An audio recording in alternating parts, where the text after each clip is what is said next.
On this edition of MU Report. I knew I had a problem. I knew I was sick. I didn't like the way that felt, but I didn't know what to do about it. The painful grip of addiction. 200 overdoses and counting in Cabell County this year alone. One woman shares her struggle. Plus, a swipe to the right. Kind of started as a joke. A bunch of my friends were on there just having a good time. How social media has changed the face of dating. And one tradition people just can't get enough of. Strawberry butter. I mean, it's kind of what everybody comes here for. MU Report starts right now. From the W. Page Pitt School of Journalism and Mass Communications, your home for complete Marshall University news. You're watching MU Report.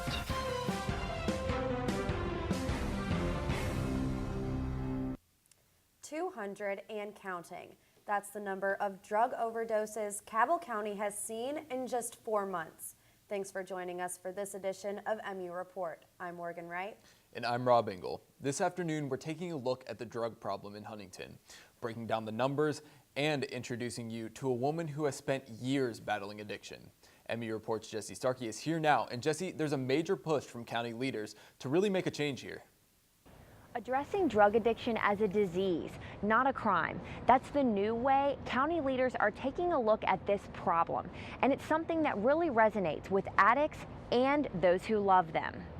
Hundreds of community members and leaders from all across Cabell County came together to voice problems and try to find solutions to this problem that's literally killing parents, sisters, and friends in our small town. This meeting was an old-school brainstorming session, hours of writing down ideas, sharing and learning points of view.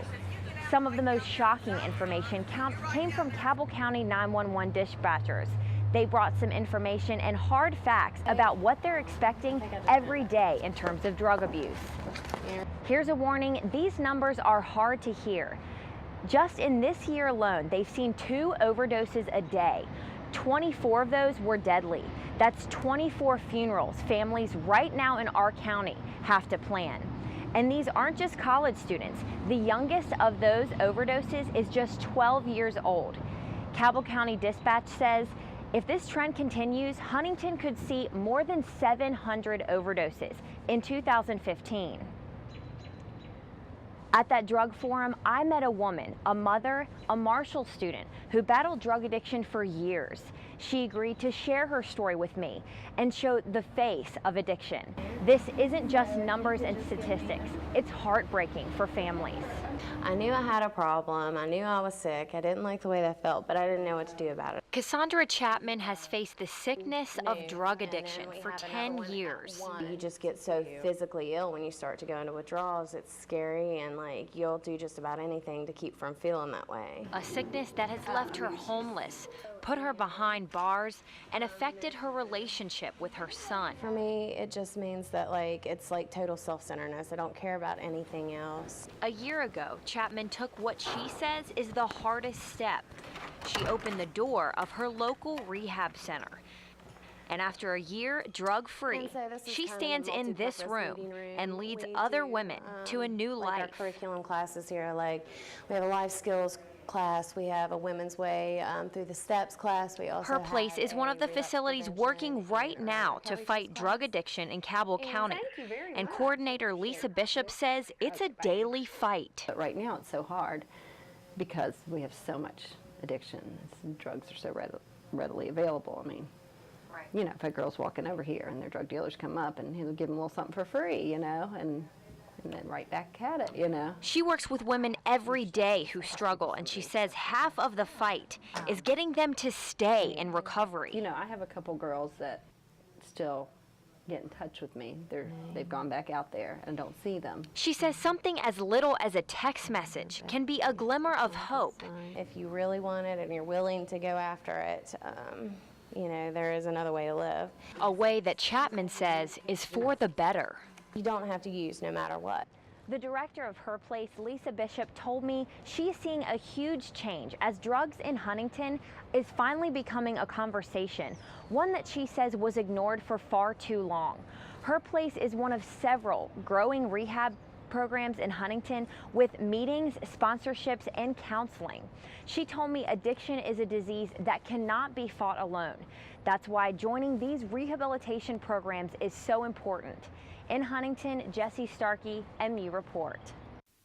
Thanks, Jesse. If you're interested in attending the next public forum, it is scheduled for Tuesday, May 5th at the Caldwell County Public Library at 6:15. If you've been through Marshall's campus lately, you've noticed a lot of changes. The university is expanding its medical school and engineering program. And now, after more than 2 years of construction, the brand new $50 million engineering complex is almost finished. I spoke with one of the architects to see how the building is coming together. As the finishing touches go into the engineering complex, students are getting eager. It's a really nice, aesthetically pleasing building, and that'll just be a lot of fun to go into, that's for sure. Construction started in the fall of 2012 on this 156,000 square foot building, which has since got some state-of-the-art features. It's a very interactive space. There are a lot of amenities relating to touchscreen TVs in most of the classrooms. We've also created collaborative learning stations, so there can be a lot of group interaction between students and themselves, as well as with the faculty. And Marshall is getting even greener. The roof of the building not only reflects heat, but also harvests rainwater to flush the toilets. In addition, sensors in the lighting detect ambient light from outside and regulate their levels accordingly. Students coming and touring through will be impressed with the type of activities and the type of learning opportunities that they're actually going to be able to experience here on campus. And for the $50 million the university dropped on this building, donors hope that's true. And students like Cody hope this building helps expand the program. Maybe not within the first couple, maybe few years, but I think eventually that building will fill up and we'll be able to compete with even more with some of the top engineering schools. Faculty plans on moving in starting next month.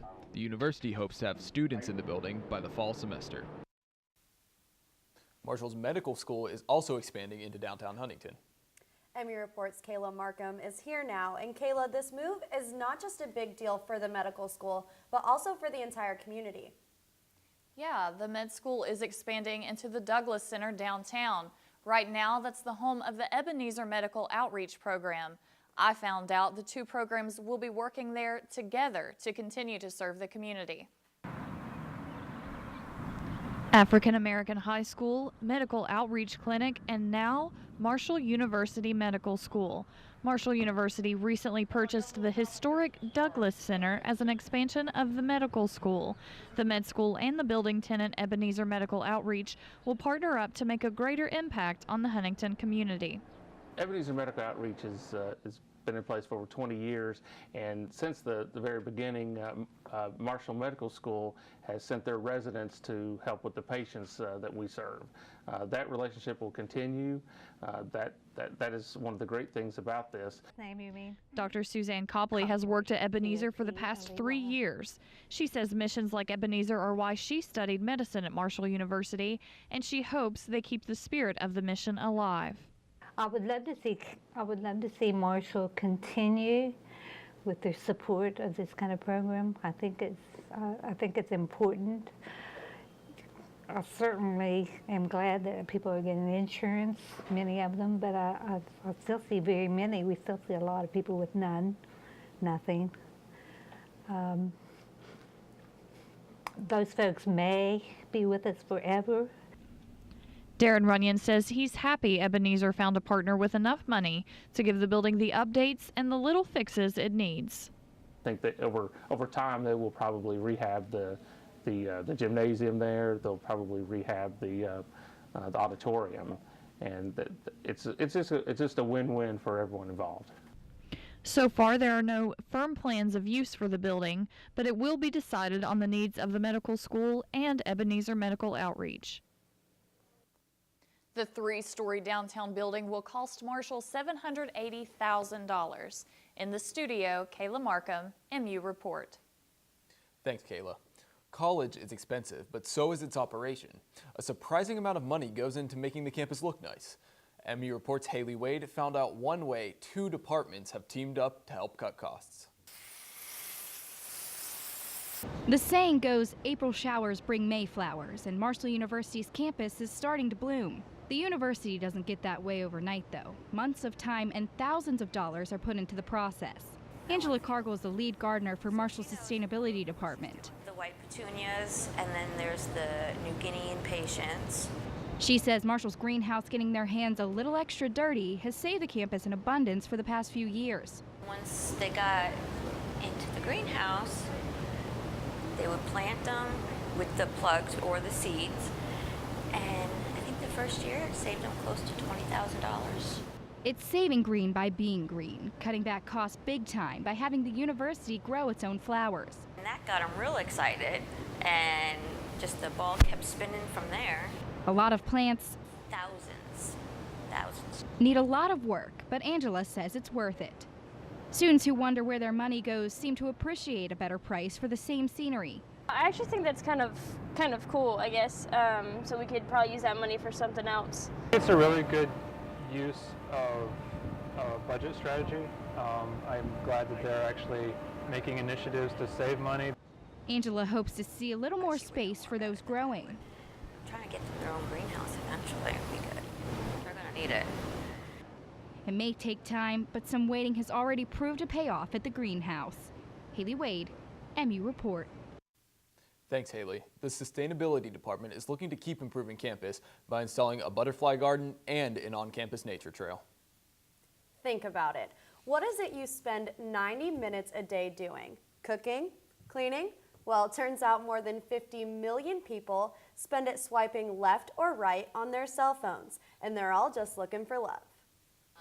It was kind of started as a joke. A bunch of my friends were on there just having a good time. I just did it as like something fun to do and see like people around me. Tinder, the dating app that has exploded since it came out in 2012, has taken our generation by storm. What some people say started as a joke could actually turn into long-lasting relationships. I'm currently in a relationship of over a year now where we actually met on Tinder. Or relationships that make you want to run for the door. Well, he became a little creepy and demanding. The app matches users based on location, and from there, the user has the opportunity to like or pass by swiping right or left. The app processes more than 1 billion swipes left and right daily and is vastly approaching 50 million active users. On average, users log into the app 11 times a day. Women spend as much as 8.5 minutes swiping left and right during a single session, and men spend 7.2 minutes. My sorority sisters thought he was going to be like a killer or some type, so they came with me. It's always important to take safety precautions when meeting someone you met online for the first time. Meet them in a public place, drive separately, and have an emergency contact on standby. The makers of Tinder have now created Tinder Plus, where users have unlimited swipes and they can rewind their pics just in case they change their mind. It's a long-standing tradition here on campus, the Alpha Xi Delta Strawberry Breakfast. People come out in full force every year to support the sorority and get some strawberry butter to take home. Photojournalist Sarah Connors shows us what goes into making this campus favorite. It just wouldn't be strawberry breakfast without strawberry butter. Strawberry butter. I mean, it's kind of what everybody comes here for. I just know that it's just kept passing down every year, haven't changed the recipe, and it's just become a staple for the breakfast. We'll be in here for probably about 3 or 4 hours, probably. By the time we make it all, put it in cups, put it in bigger tubs that we sell because everyone loves it so much that they want a tub to take home and keep in the refrigerator and eat for a week and a half. I think it's so addicting and so good. Like, I don't like sweets, and I could eat 7 tubs of this. So I think it's really addicting, and that's why people come. It's become something that we do now, not so much for us, but because everyone in the community just looks forward to it. I mean, as soon as spring comes around, the 1st of April, people come up to us and they're like, when's strawberry breakfast? When can I get a ticket? Like, I don't want to miss it. So we're like, it's coming, we'll post it. We put the big strawberry in the front yard, right on 5th Avenue, so everyone can drive by and see it. So it's a lot. We do it a lot for the community too, just as much as we do it for ourselves. Going on for over 60 years, it's become a staple in the community and at Marshall's. All the profits from the strawberry breakfast go to the Alpha Zeta Delta Mothers Club. Rob, have you ever had that strawberry butter? Yeah, I got an opportunity to go a year or two ago, and it is definitely a campus favorite. It's so good. And the hand-dipped strawberries, I'm actually in Alpha Z, so I know it takes a lot of work. We do all that by hand. Hundreds and hundreds and hundreds of strawberries, just dipping them for like hours on end. But I mean, we make some money from it. So and it's a lot of hard work that pays off. Yep. Well, that does it for this edition of MU Report. Check out our Facebook and Twitter to see what we're working on every day. Thanks for watching and have a great day.